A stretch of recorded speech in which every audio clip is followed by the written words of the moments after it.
अश्वगंधा आणि शिलाजीतमुळे स्टॅमिना वाढतो किंवा टायमिंग वाढतं हे मी आजपर्यंत 40 वर्षाच्या प्रॅक्टिसमध्ये मला केव्हाच आढळून आलेलं नाही. जर तुम्ही स्लोली केलं, स्लोली इन्सर्ट केलं आणि त्याला रिव्हर्स काउंट केलं, 100, 99, 98, 97 असं जर रिव्हर्स काउंट केलं तर तुमचा टायमिंग वाढू शकतो. आणि जर विदाऊट कंडम कुणी जर करत असेल तर आपल्या पार्टनरला ऑर्गॅझम येणार नाही.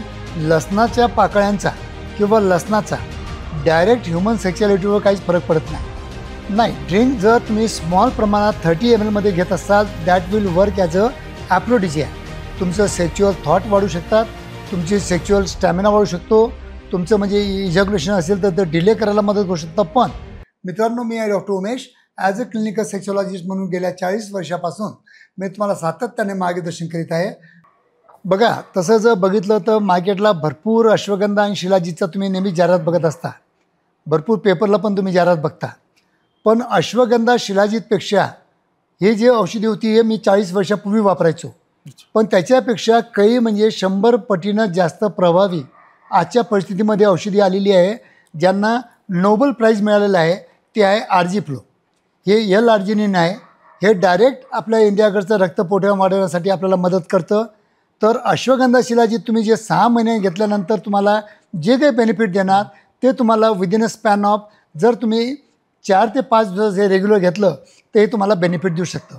कारण की याला नोबेल प्राईज विनर प्रॉडक्ट का बरं याला नोबेल प्राईज मिळालं की हे आपल्या शरीरामध्ये गेल्यानंतर आपल्या जे व्हायग्रासारखी औषधी असतात, जे नायट्रिक ऑक्साईडचं प्रमाण वाढवतात, तेच हे सप्लिमेंट जे आहे हे आपल्याला बेनिफिट देतं.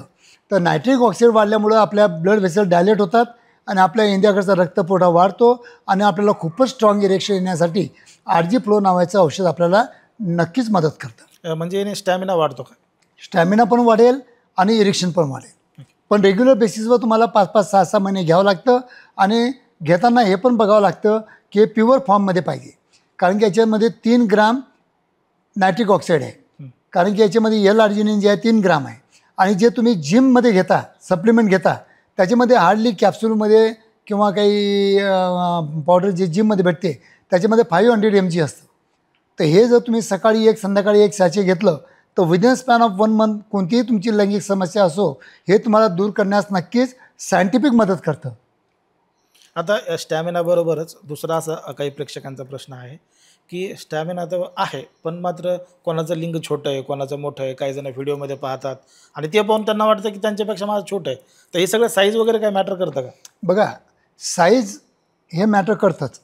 जितकी तुमची चांगली साईज असेल तितकी तुमची ग्रीप चांगली वजनामध्ये मिळू शकते, तितके त्यांचे बार्थरूम ग्लँडला स्टिम्युलेशन चांगलं मिळू शकतं आणि तितके त्यांना ऑर्गॅझम येण्यासाठी साईजची विड्थ आणि लांबी तुम्हाला नेहमीच मदत करतं. तसं जर पाहिलं तर वजानल जे कॅनल असतं याची जर तुम्ही म्हणजे डेप्थ बघितली ही 4 इंच असते.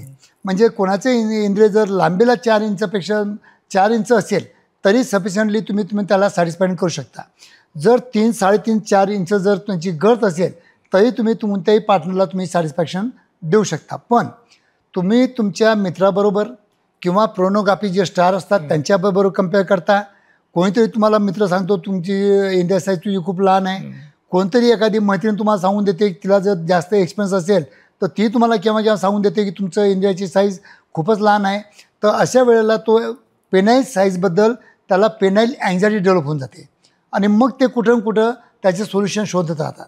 पण खरोखर जर पेनाईल साईज वाढवायची असेल तर आमच्याकडं लिंगम मसाज म्हणून एक प्रकार असतो. त्यासाठी हे अल्फाजेन ऑइल आम्ही देतो.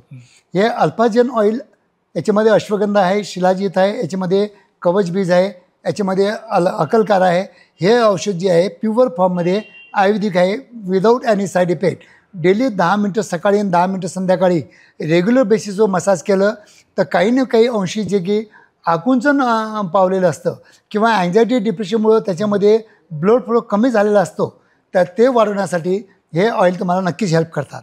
आणि जर तुमचं खूपच त्याला मी मायक्रोपेनिस म्हणतो, हायपोगोनॅडिझम असतं किंवा टेस्टोस्टेरॉन हार्मोन्स कमी असल्यामुळं त्याच्या इंद्रियाची वाढ होत नाही किंवा यंग एजमध्ये आल्यानंतर त्याला जे व्हिटॅमिन्स पाहिजे, व्हिटॅमिन D3 पाहिजे, मॅग्नेशियम पाहिजे, झिंक पाहिजे, फोलिक ॲसिड पाहिजे, ते मिळत नसतं. त्याच्यामुळं कुठून कुठं त्याची वाढ खुंटलेली असते. ती खुंटलेली वाढ जर तुम्हाला दूर करायचं असेल तर आमच्याकडं व्हॅक्यूम थेरपी डिव्हाइस आहे ज्याला आम्ही पेनिस जिम म्हणतो. ज्याप्रमाणे तुम्ही जिममध्ये जाऊन ईच अँड एव्हरी पार्टचा तुम्ही एक्झरसाइज करून घेता, पण तुम्ही जिममध्ये जाताना तुम्ही सगळ्यात तुमचा महत्त्वाचा जो ऑर्गन आहे पेनिसला तुम्ही व्यायाम करायला विसरून जाता. म्हणून पेनिसला व्यायाम भेटला पाहिजे त्या दृष्टिकोनातून हे सायंटिफिक हे पंप बनवलेलं आहे. यांनी जर तुम्ही 15 मिनटं रोज सकाळी आणि 15 मिनटं रोज संध्याकाळी जर इंद्रियाचा व्यायाम केला तर definitely within a span of 6 month तुमच्या इंद्रियामध्ये चांगली विड्थमध्ये आणि लांबीमध्ये ग्रोथ दिसून येते. आता ते जे मसाज आहे आणि हा जो पंप आहे या दोन्हीचा वापर एक सोबत या करता येईल. दोघांचं कॉम्बिनेशन जर केलं तर खूपच अतिउत्तम रिझल्ट तुम्हाला भेटतात. आणि काही लोकांमध्ये आम्ही टेस्टोस्टेरॉन लेवल बघतो, जर त्याच्यामध्ये टेस्टोस्टेरॉन थेरपी जर त्यांना दिली तर अजून पण चांगले रिझल्ट त्यांना दिसून येतात. आता कुठल्या वयोगटापर्यंत समजा हे घेऊ शकतो? हे जनरली बघा कोणत्याही वयामध्ये आम्ही तुम्हाला ॲडवाईस करतो, कारण की वयाच्या 55-60 वर्षानंतर जेव्हा त्यांना लिंगाला श्रिंकेज येतं, त्यांचं लिंग खूप फ्लॅसिड होऊन जातं, तेव्हा त्यांना आम्ही हा पंप देतो की त्यांचं फ्लॅसिडनेस काढण्यासाठी. जर डायबिटीज ब्लड प्रेशरमुळे जर त्यांना नपुसंकता आली असेल आणि त्यासाठी आम्ही ॲडवाईस करतो. जर डायबिटीजमुळं किंवा वयानुसार त्यांच्या इंद्रियामध्ये काही गाठी आल्या असेल आणि त्या गाठीमध्ये काही वाकडापणा आला असेल तरी आम्ही या इंद्रिय वापरण्याचा आपला पंप वापरण्याचा त्यांना सल्ला देतो. म्हणजे कोणत्याही वयामध्ये हे यंत्र तुम्ही ॲज अ जिम पार्टनर म्हणून तुम्ही वापरू शकता. साधारणतः जी सेक्स लाईफ आहे ती साधारणतः किती वर्षापर्यंत टिकू शकते? जोपर्यंत तुम्हाला काम इच्छा आहे, निसर्गाने जोपर्यंत तुमच्या काम म्हणजे इच्छा तुमची आहे तोपर्यंत तुम्ही करू शकता. पण केव्हा केव्हा काही आपल्या शरीरातील व्याधीमुळं आपल्याला जर प्रॉपर इरेक्शन येत नसेल, डायबिटीज असेल, हायपरटेन्शन असेल किंवा हार्ट वीक असेल किंवा बायपास सर्जरी झाली असेल किंवा अँजिओप्लास्टी झाली असेल, अशा लोकांना काही लोकांना आमच्यासारख्या सेक्शुअलॉजीची मदत घेऊन up to the age of 80 years ते नॉर्मल सेक्शुअल लाईफ जगू शकतात. हे तुम्ही लक्षात ठेवा. कारण की आपल्याला जसं स्त्रियांना मेनोपॉज येतं तसं आपल्याला अँड्रोपॉज येतं. आफ्टर द एज ऑफ 55 आपले हार्मोन्स थोडे कमी होतात, पण आपलं स्पर्म प्रोडक्शन हे 80 वर्षापर्यंत चालूच असतं. जर आपण पाहिलं तर अजूनही समजा स्पष्टपणाने या विषयावर कोणी बोलत नाही किंवा सांगत सुद्धा नाही, त्यामुळे काही जण घाबरतात विचारायला, बोलायला, सांगायला. तर अशा लोकांना काय सांगाल की एक मनमोकळेपणाने जे काही प्रश्न असतील ते विचारले पाहिजे, बोलले पाहिजे, अशा लोकांना काय सांगा? नाही, मी तुमच्या पॉडकास्टद्वारा एकच सांगू इच्छितो की ह्या विषयावर, या लैंगिक आजाराविषयावर आपल्या समाजामध्ये खूप भ्रांती आहेत. त्या जोपर्यंत आपण भ्रांती किंवा म्हणजे कन्सेप्शन मिसकन्सेप्शन दूर करत नाही, त्यांना प्रॉपर नॉलेज देत नाही, तोपर्यंत लैंगिक दृष्टिकोनातून जर बघितलं तर हा समाज जो आहे हा सुदृढ होऊच शकत नाही. असं गरजेचं नाही आहे की पॉडकास्ट फक्त पुरुषच बघतात. आजकाल मला खूप म्हणजे लेडीजचे पण फोन येतात, डॉक्टर साहेब मी तुमचे व्हिडिओ बघितले, मला असे प्रॉब्लेम आहे, असे एकदम ओपनली बोलतात. तर मला वाटतं या पॉडकास्टद्वारा आणि तुमच्यासारख्या लोकांनी समोर येऊन ह्या विषयावर जर ओपन चर्चा जर घडवून आणली तर मला वाटतं आपल्या समाजामध्ये त्याचं नक्कीच बेनिफिट होईल. नक्कीच. तुमचा अजून एक असा व्हिडिओ पाहिला होता त्याच्यामध्ये एक तुम्ही रिंग दाखवलं होतं, त्या रिंगचा वापर कशा पद्धतीने होतो किंवा त्याचा काय बेनिफिट असतं? बघा, लैंगिक आयुष्य जगायचं म्हटलं तर जर तुम्ही एकच नेहमी एकच म्हणजे तुम्ही करत असाल, रिपिटेशन करत असाल तर कुठं बोरिंग होऊन जातं. तर आपल्या लैंगिक आयुष्यामध्ये पोझिशन बदलून किंवा काही सेक्स टॉईज वापरून जर नाविन्य निर्माण करण्याचा जर आपण जर प्रयत्न केला तर आपलं लैंगिक आयुष्य बऱ्याच काळापर्यंत टिकून राहतं. नाही तर आपण त्याच्यामध्ये बोरिंग होऊन जातो, आपली पार्टनर बोर होऊन जाते, काय तुम्ही नेहमी तेच लावलं. तर असं न करता त्याच्यामध्ये नाविन्य आणण्यासाठी मी एक व्हायब्रेटिंग रिंगचा व्हिडिओ बनवला होता. त्यांनी कमीत कमी 25 लाख लोकांनी ते बघितला. त्याच्याबद्दल मला इन्क्वायरी पण खूप आली आणि त्याच्यामुळं खूप अवेअरनेस पण आला की असे पण व्हायब्रेटिंग रिंग असतात. छोटी एक रिंग असते, ते व्हायब्रेटिंग रिंग फक्त आपल्या पेनिसला फक्त लावायची असते. त्या व्हायब्रेशनमुळं आपलं इरेक्शन टिकून राहतं आणि ते व्हायब्रेशन ते क्लायट्रिस ग्रंथीला आपण जे चिपकून जर टाकलं तर त्यांच्या क्लायट्रिस ग्रंथीला व्हायब्रेशन मिळून त्यांना खूप ऑर्गॅझम मिळतं. आणि या दोघांना हे या म्हणजे व्हायब्रेशनमुळं या दोघांनाही आपल्या लैंगिक आयुष्यामध्ये ऑर्गॅझम मिळण्यासाठी आणि ते पण स्ट्रॉंग ऑर्गॅझम मिळण्यासाठी मदत होते. आता हे सगळे जे वस्तू आहेत, रिंग असेल, हा पंप असेल, हे सगळं कुठं मिळतं किंवा आपल्याकडे ते अवेलेबल आहे का? नाही, ऑनलाईन भरपूर म्हणजे कोणत्याही ऑनलाईन चांगल्या साईटवर तुम्ही गेलात तर व्हायब्रेटिंग रिंग वगैरे अवेलेबल आहेत. स्कोअर कंपनीची आहे, ड्युरेस कंपनीची आहे किंवा भरपूर कंपन्यांची आहेत, तर ते अवेलेबल आहेत. अच्छा. आणि तुम्ही परचेस करू शकता. आता तुमचं जे मेन हॉस्पिटल आहे ते कोणत्या शहरामध्ये आहे? माझी मेन जे ब्रँच आहे मी छत्रपती संभाजीनगरमध्ये ठेवलेली आहे, जिथं मी सोमवार ते शुक्रवार प्रॅक्टिस करतो. आणि सॅटर्डे संडे मी मुंबई आणि पुण्याला जातो. बाकी इतर जागी जे कोल्हापूर आहे, नाशिक आहे किंवा अहिल्यानगर आहे, तिथं माझे असिस्टंट डॉक्टर मी त्यांना ट्रेन केलेलं आहे. इव्हन म्हणजे मुंबई आणि पुण्याला जे माझे डॉक्टर आहेत, माझी सगळी टीम आहे, त्यांना मी चांगलं नॉलेज देऊन त्यांना तयार केलेलं आहे. आणि आज मी प्रॅक्टिस करत आहे, उद्या मी प्रॅक्टिस करणार नाही कदाचित. तर या टीमनं माझ्या समाजामध्ये चांगलं लैंगिक ज्ञान दिलं पाहिजे आणि चांगले लैंगिक उपचार झाले पाहिजे, यासाठी मी चांगली टीम तयार केली आहे. त्या टीमचा केव्हाही माझे जे रुग्ण आहेत किंवा व्ह्युअर्स आहेत ते चांगलं त्याचं बेनिफिट घेऊ शकतात. आता मागच्या 40 वर्षाचा तुमचा अनुभव आहे, तर कॉमन अशा कुठल्या गोष्टी आहेत बरं जे जास्त करून लोकांमध्ये आढळून येतात या सेक्स विषयाबद्दल? सेक्स विषयाबद्दल जास्त करून जे मिसकन्सेप्शन अजून पण आपल्या समाजामध्ये खूप जास्त एकदम म्हणजे दृढ बसलेले आहे, की जसं की masturbation is not good for our health. एकदम चुकीचं आहे. मास्टरबेशन वेन मतलब your partner is not available for the intercourse, then हाताने केलेलं मास्टरबेशन आहे. तुम्ही हाताने केलं तरी तुम्ही विळं गाळता आणि इंटरकोर्स केलं तरी तुम्ही विळं गाळता. पण मास्टरबेशनमुळे जर विळं गाळलं तर तुम्हाला कमजोरी येते, आणि जर तुम्ही इंटरकोर्स केल्यानंतर जर विळं गाळलं तर तुम्हाला कमजोरी येत नाही. हा एक सायकोलॉजिकल पार्ट झाला. तर असे मिसकन्सेप्शन असतात. दुसरी एक मिसकन्सेप्शन मी काय बघितली, की लैंगिक स्वच्छतेबद्दल लोकांना अजिबात नॉलेज नाही.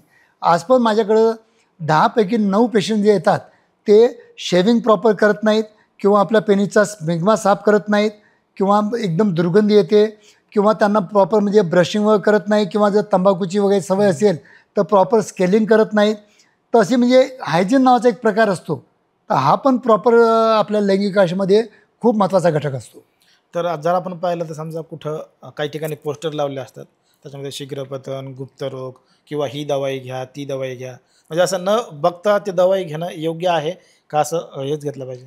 तुम्ही जर कोणत्याही भिंतीवर लिहिलेलं असं काही बघत असाल, किंवा एखादा पोस्टर बघत असाल, किंवा ऑनलाईन काही जाहिराती बघत असाल, खूप हकीम आलेले आहेत. ते हकीम एकदम म्हणजे क्वालिफाईड नसतात, काही नाही. आताच मी म्हणजे कोणतरी एक आपल्या इथं हकीम आहे, तो काहीतरी रील बनवत असतो आणि टाकतो की ऐसी घोडे जैसी ताकद पाव, ऐसा पाव, अमका पाव, टमका पाव. असा काही प्रकार नसतो.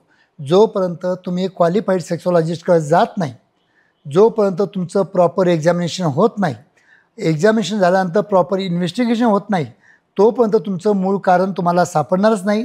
आणि जोपर्यंत मूळ कारणावर उपचार केले नाही, तोपर्यंत तुमच्या लैंगिक आयुष्यामध्ये लैंगिक समस्यापासून सुटका होऊ शकत नाही. लोकांचा सगळ्यात मोठा प्रॉब्लेम हाच आहे की त्यांना क्वालिफाईड कोण आणि अनक्वालिफाईड कोण हेच लवकर समजत नाही. त्यासाठी नाही, तुम्ही कोणत्याही क्वालिफाईड सेक्सॉलॉजीकडे तुम्ही गेलात तर तुमची त्यांची डिग्री बघणं महत्त्वाचं असतं. आमच्या युनिव्हर्सिटीमध्ये MBBSच्या नंतर काही डिग्री नाही आहे. स्पेशल सेक्सॉलॉजीसाठी काही ब्रँच नाही आहे. युरोलॉजिस्टला फक्त युरिनरी सिस्टमबद्दल शिकवलं जातं, ते पण आजकाल सेक्सॉलॉजिस्ट म्हणून प्रोमोट करतात. स्किन विडीवाल्यांना, काही लोकांना थोडंसं म्हणजे गुप्त नॉलेज असतं, ते पण ते म्हणतात की आम्ही सेक्सॉलॉजिस्ट आहे. किंवा काही सायकॅट्रिस्ट असतात ज्याच्यामध्ये काही सायकोलॉजी ऑफ द सेक्सॉलॉजीबद्दल शिकवल्या जातात, तर ते पण सेक्सॉलॉजी म्हणून स्वतःला समजतात.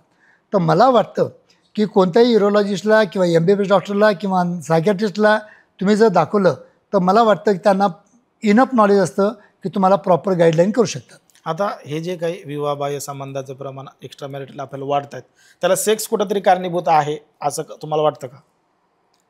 जर तुम्ही तुमच्या लैंगिक आयुष्यामध्ये जर तुम्ही दोघांनी, तुम्ही आणि तुमच्या पार्टनरने नाविन्यपूर्ण जर काही केलं नाही, किंवा स्त्रिया जसं म्हणजे स्वतःला ॲट्रॅक्ट होण्यासाठी ब्युटी पार्लरचा सहारा घेतात, काहीतरी आपल्या स्वतःला चांगलं मेंटेन ठेवतात, किंवा बरोबर व्यायाम करतात, किंवा घरच्या घरी काही योगा प्राणायाम करतात, तसं पुरुषांनी पण आपल्या हेल्थकडं, आपल्या बॉडीकडं लक्ष देणं अत्यंत गरजेचं आहे. कारण की माझ्या 40 वर्षाच्या अनुभवातून एक मी शिकलो की ज्या लोकांना ओबेसिटी आहे त्यांना हे सगळे आजार आहेत. ओबेसिटी म्हटलं की त्यांना डायबिटीज होणार, ब्लड प्रेशर येणार, थायरॉईडचे प्रॉब्लेम येणार, सगळेच प्रॉब्लेम येणार. आणि करताना पण जे स्ट्रेंथ आणि पॉवर पाहिजे ते ओबेस लोकांमध्ये नसते. तर त्याच्यामुळं तुमच्या ओबेसिटीवर, तुमच्या वजनाकडे लक्ष देणं अत्यंत गरजेचं आहे. हा मी महत्त्वाचा मुद्दा तुमच्यासमोर नक्कीच मांडतो.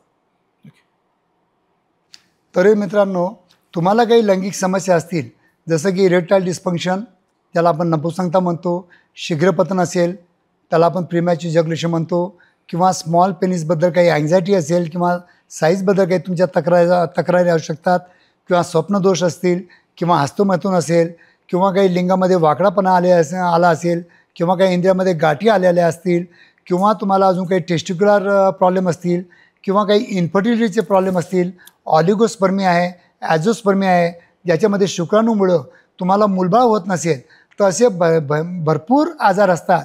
आणि खरोखर या आजाराविषयी तुम्हाला जर सायंटिफिक इन्फॉर्मेशन पाहिजे असेल आणि सायंटिफिक ट्रीटमेंट पाहिजे असेल तर माझ्या क्लिनिकला खूपच ॲडव्हान्स थेरपी मी उपलब्ध करून दिल्या आहेत, ज्याच्यामध्ये पी-शॉट थेरपी आहे, शॉकवेव्ह थेरपी आहे, व्हॅक्यूम थेरपी डिव्हायसेस आहेत, काही मी स्वतः आयुर्वेदिक मेडिसिन प्युअर फॉर्ममध्ये बनवून घेतलेले आहेत, काही ऑइल्स आहेत, काही L-आर्जिनिनसारखे पावडर्स आहेत, काही vitamin D3, magnesium, zinc, folic ॲसिडचे विटॅमिनचे कॅप्सूल्स आहेत. या सगळ्या गोष्टी, या सगळ्या थेरपी आणि काउन्सिलिंग तर माझा एकदम म्हणजे मुख्य विषय असतो. तर हे सगळं माझ्या क्लिनिकमध्ये उपलब्ध आहे. जरी माझ्या व्ह्युअर्सना जर काही प्रॉब्लेम असतील तर तेव्हा त्यांनी कॉमेंट बॉक्समध्ये विचारायचा प्रयत्न करावा. होईपर्यंत आम्ही तुम्हाला कॉमेंट बॉक्समधून उत्तर द्यायचा प्रयत्न करू, किंवा तुम्ही माझ्या क्लिनिकला आलात तर केव्हाही तुम्ही चांगलं मार्गदर्शन मिळवण्यासाठी केव्हाही माझ्या क्लिनिकला येऊ शकता. पण एक तुम्हाला सांगतो, लैंगिक समस्या खूप नाजूक असतात, असं काही नसतं. त्याच्याबद्दल संकोच करू नका. ज्याप्रमाणे सर्दी खोकला ताप आला की आपण डॉक्टरला लवकर भेटतो, त्याचप्रमाणे लवकरात लवकर तुम्ही कोणत्याही क्वालिफाईड सेक्सॉलॉजीची जर भेट घेतली तर तुमच्या लैंगिक समस्या दूर होऊ शकतात, 100% दूर होऊ शकतात. काही बाऊ करण्याची किंवा भीती बाळगण्याची गरज नाही. नक्कीच आता सरांनी सांगितल्याप्रमाणे मनामध्ये लाजू नका, प्रश्न विचारायला घाबरू नका. यापैकी तुम्हाला कुठलीही जर समस्या असेल तर बिनधास्तपणानं कमेंटमध्ये तुमचे प्रश्न विचारा. नक्कीच सरांकडून त्याच्यावर तुम्हाला मार्गदर्शन दिलं जाईल. धन्यवाद सर.